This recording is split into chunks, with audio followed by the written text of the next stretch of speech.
March. তো আমরা যদি এইভাবে কনক্লুড করি 11টা, তার মধ্যে একটা জিনিস থাকলো গ্রেভিটেশন, ঠিক? তো এবার গ্রেভিটেশনটাকে আমি চাই অ্যাজ এ 12-এর পার্ট হিসাবেই নিয়ে নিই। কেন? গ্রেভিটেশনটা 12-এর প্রথম যে চ্যাপ্টারটা ধরা হয় ইলেকট্রোস্ট্যাটিক্স, ওইটার ব্যাকবোন হিসাবে কাজ করে। তো ইমিডিয়েটলি গ্রেভিটেশনের পরে যদি আমি ইলেকট্রোস্ট্যাটিক্স পড়ি, তাহলে অনেক বেশি কানেক্ট করতে পারবো। পোটেনশিয়াল আসে, যেমন পোটেনশিয়ালের কনসেপ্ট, এনার্জি, এসব সব কিছু সিমিলার।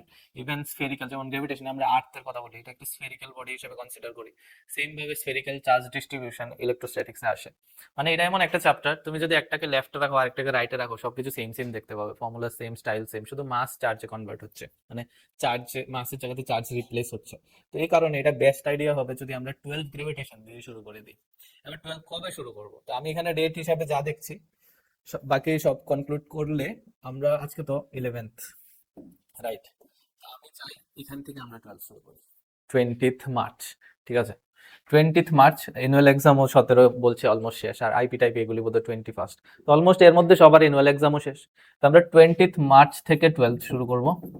এবার এখানে তুমি দেখো, 1, 20, 23, এরপরে 25, 27, 30,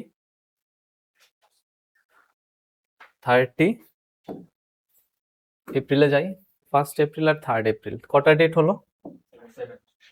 7, তালা পরে রিজন এখানে এখানে গ্রেভিটেশন কনক্লুড করব 7 লেকচারসে। তো গ্রেভিটেশন এখানে শেষ হলে পরে 4, 5, 6 এখান থেকে আমাদের ইলেকট্রোস্ট্যাটিক্স শুরু হয়ে যাবে। তো এমনি আমরা 12-এ ট্রানজিট করব, ঠিক আছে? এরকম ভাবে এক্স্যাক্টলি সেম যেমনি বলেছি, এইভাবে 20 তারিখ থেকে সেম ভাবে এখানেই শেষ হবে, আমি গ্যারান্টি দিচ্ছি। গ্রেভিটেশন সেম সেম, সব সেম ক্লাস টাইম এখন 11-এ যেরকম আছে, বোধ ব্যাচে নিট হোক যেই হোক, সবকিছু সেম থাকবে 12-এ, কোনো ডেটের কোনো চেঞ্জেস বাগেরা নাই, ঠিক আছে? এটা, তো এইখান থেকে ইলেকট্রোস্ট্যাটিক্স দিয়ে শুরু হয়ে যাবে। তো গ্রেভিটেশনের কপিটা তোমরা 11-এ কপিতে রাখবে না, নতুন ফ্রেশ কপিতে রাখবে। গ্রেভিটেশনের কপিতে যদি পেজ বাকি থাকে, তুমি যদি ওইটাতে ইলেকট্রোস্ট্যাটিক্স লেখো, কোনো অসুবিধা নেই, কিছু পেজ গ্যাপ থেকে একই কপিতে গ্রেভিটেশন এন্ড ইলেকট্রোস্ট্যাটিক্স তুমি লিখতে পারবে, আর লিখলে বরং ভালো, এটা রিকমেন্ডেড, ঠিক আছে? বাস এই হলো কাহিনী। এবার তোমরা তোমাদের কোশ্চেনে ধ্যান দাও।